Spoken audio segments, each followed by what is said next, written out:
Sakbay ti baro atawen, nagsanod ti SM Prime Holdings iti plano a market redevelopment kas original proponent. Nadismaya ni Baguio City Mayor Benjamin Magalong iti nasawa pangedeng. Bayat ang naragsakan met dagiti sumagmamano amang konkontra iti nasawa plano. Ada report ni Bridget Marcasi, Pangusfian.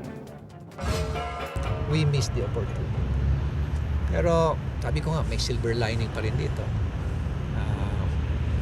We will publish again. This time, it will now become a solicited proposal. Dayta ti reaksyon ni Mayor Benjamin Magalong iti panangisanod ti SM Prime Holdings Incorporated iti plano da a redevelopment ti Baguio City Public Market.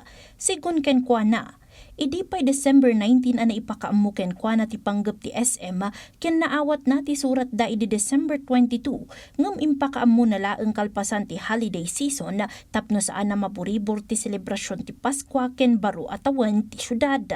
Mamati ti mayor amay sa arason iti daytoy ti panagwaras dagiti adu a panang dadael ken palsu adamag may naig iti proyekto isu an nagsanod da.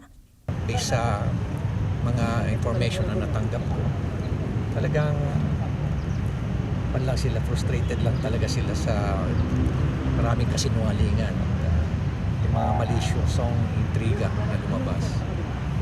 Kaya better na lang na they would rather withdraw. Iti baet ti daytoy, positibo dalata para iti redevelopment ti merkado nang runa ta adaan-dan iti terms of reference para iti pan nakaipasidong manen daytoy iti bidding para kadagiti interesado. Idilaeng kalman na irwar ti kopya ti letter ti SM Prime Holdings Incorporated para iti panagsanod da iti proyekto.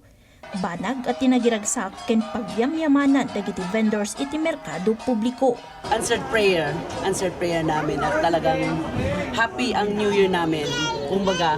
So, ang reaction namin ay pangalawa, nagpapasalamat kami kay SM at narinig din niya yung clamor ng mga tao. So, masaya kaming dito sa paligid. Impateng namut at tarigagay dati redevelopment para iti merkado. Ngamkid daw dalaeng at ti lokal a gobyerno ti mang trabaho. Gapo tadagitoy iti addaan iti responsibilidad. Malaksid iti dayta, impateng daan no saan ang mabailan ti lokal a gobyerno ket nakasagana da at tumulong. Hinikayat namin yung mga cooperatives within the market.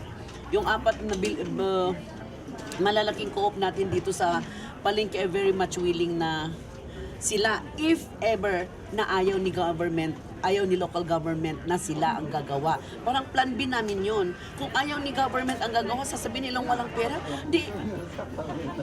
siyempre, data yun. Nagbalin ang nabara ti saritaan ti panggap ang modernisasyon iti merkado publiko ti syudad, gapo iti panagkadkad ken panangawag dagiti vendors ken stall owners iti proyekto kas modification.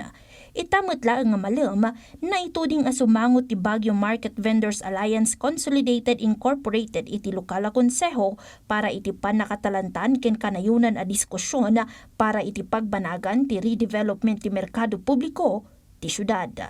Bridget Marcasi, Pangusfian para iti Pambansang TV. Iti baro a Pilipinas.